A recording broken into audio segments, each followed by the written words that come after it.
It's time for Game 7! Game 7, the ace match, the final match, everything, all of the fighting that has happened, this entire Winners League, this entire set, all 6 games previous are coming down to this one game, the Battle of the Titans. Zero! Oh, the coolest Zerg ever to play the game of StarCraft. And that's a fact, not an opinion, by the way. No, he's cool in that, you know, he's probably... I can't think of any Zerg who's been more creative ever. Innovative, maybe, but creative, no. I can't think of any Zerg that's ever been as creative as Zero has been, and he's been consistently creative as well, and he's been a good showman as well. So that's why I think he's so cool. Just very, very, very stylish player. He does cool stuff, and he makes it work. That's the trick. Like, Firebat Hero, well, he makes it work too when he's good, but lately he hasn't been. But I mean, there's some players that like, sometimes will try cool stuff, but they don't really make it work.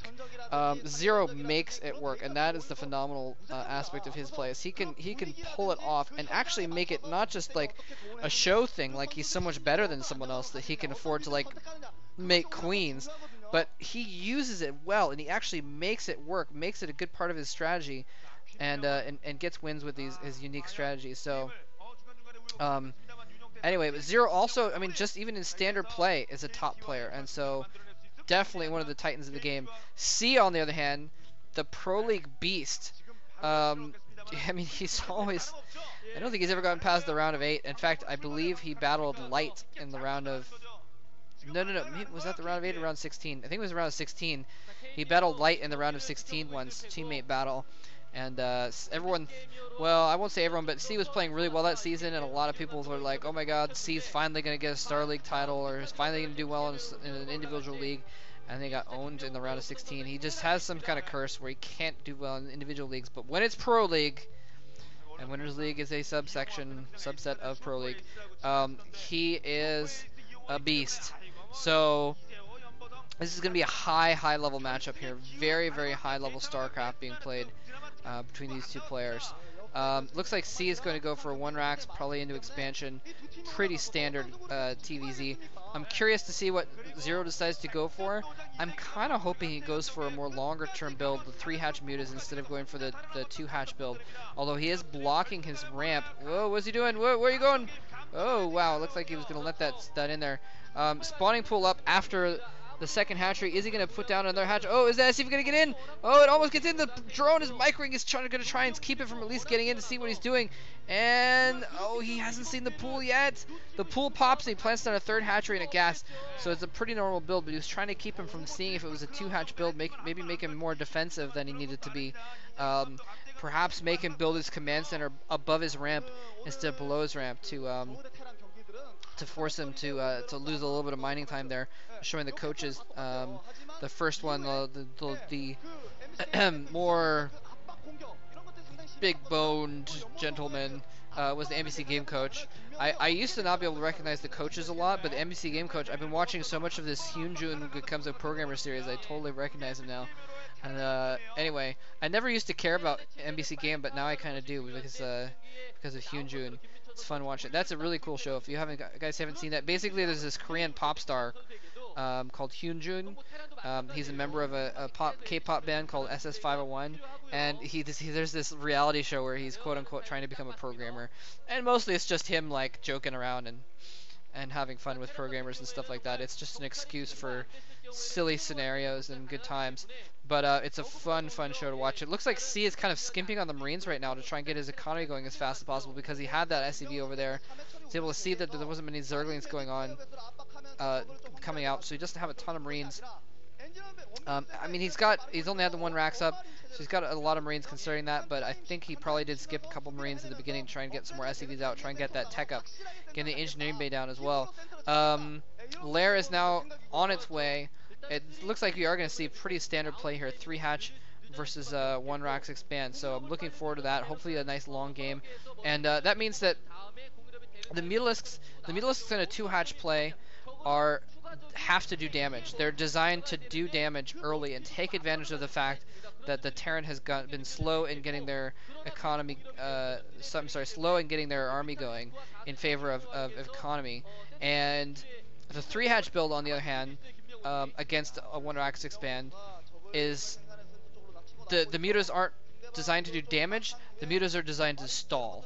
The mutas are designed to stall while you get lurkers out and get your 3rd base and keep the Terran in his base while you get those things. And so it's a little bit different play style, and I'm looking forward to that, because that means that Zero won't just have to try to break the defense there. And look at this, running with some Zerglings. Good idea if you can pick off some SCVs. No, can't quite pick off any SCVs. He looks like he forced a comm set to be canceled though, which is actually a pretty big deal, because that comm set is now going to be another 10 seconds at least before he gets that second comm set off and he can scout the main. And we just heard it go off, but they weren't checking the main. I think he just comm setted the main to check the spire timing, and now he's getting a second comm set station up again. Anyway, I hate when the observers miss the comm set. I always want to know if they've comm setted important tech buildings, that kind of thing. The spire is hidden in a nice location too, in that top left there, so it might be hard for to spot. So now we don't know if he spotted that spire and has gotten the timing down. If he hasn't, he might have to use another commsat to try and spot where that spire is and get the timing down, or he might have to build turrets a little bit earlier, and that's gonna be it's better to spend a little bit more money on other stuff first and then build the turrets later. Anyway, Zero has his spire. He's got his Mulisks morphing now. He's sending out his drone to try and build a 3rd hatchery in another location as well. So there come the mutas out, and see, he didn't really have much of an army at all. So he was not able to push out, and I actually think he could have pushed out if he wanted to. And I'm kind of surprised in the hindsight that he didn't push out to try and force Zero to build sunken colonies, but because he didn't build the sunken colonies, he's going to be able to get his 11 mutas extremely fast. He's not going to have to delay those and wait for minerals, like it might be the case if he had been forced to spend a lot of money on sunken colonies. He only lost 1 drone and the cost of 1 sunken colony. He saved basically, usually you have to build 3 sunks, so he saved 2 drones. It's 100 minerals. Basically, if I won't bother, but 400 or 500 minerals by not building those extra sunkens, and so that's going to be extra mutas quicker. He was able to build his next mutas with just those next larvae, and probably was able to get his Hydralis den down as well, and start working towards lurkers. I mean, he's probably got the lurker aspect already upgrading right now, which is going to be huge. Oh, he gets caught between a couple groups of Marines though. Oh man, that ridge barely was blocking vision for a moment, enough to save him there. If C had comsat, he could have lost a lot of mules there. He comes in with some Zerglings as well, and he's losing several mules there. This is not good for Zero. He just lost several mules, and so now it's going to be more difficult for him to keep C back in his base, but he's diving in. Looks like he's reinforced with a couple more mules. He's diving directly into C's base. He's trying to keep C as back as far as possible. He's risking his mules to do so. He's trying to get a 4th base up, I think. A 4th base at the sort of 2 o'clock position, if I'm not mistaken, which is really risky. Trying to get that 4th base up. Oh my gosh, he is really risking a lot here by going for that 4th base. C caught a little bit out of position, loses a couple Marines. I guess just single Marine. And look at this, Zero has more Mulis. He's going tons of Mulis here. He's got Zerglings on the ground as well. Oh, that group of Marines is so vulnerable on their own right now. Apart from the others, I guess he's not going for lurkers after all. If he had gone, oh man, it's almost a shame that he didn't go for lurkers. If he'd gotten lurkers, he would have had them out by now. He could have protected all of his bases very easily. But he's just going for mass mutas. Look at this, the single sunken colony at his main though, at his natural expansion rather. So if C decides to go in there for the kill, he could in fact get that kill. Zero knows this is coming, but I think at this point he's kind of invested in this Mutalist Lingbald.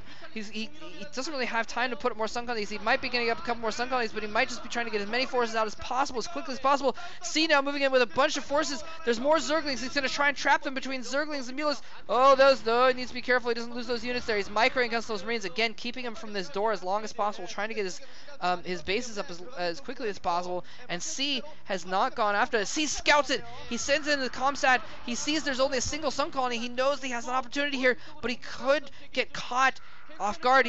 Basically, when he attacks, Zero is going to have to send in all of his units. He's going to have to send in both squads of Mutalisks. And here he goes in with an attack nonetheless. I think this is a little bit, he should have sent in more Zerglings, but it looks like he's going to take out the Marines after all. There was less Marines than I expected. He takes out all the Marines, and C is now sending in a second army. If he'd been able to join up that army with his first army, I think he would have probably been able to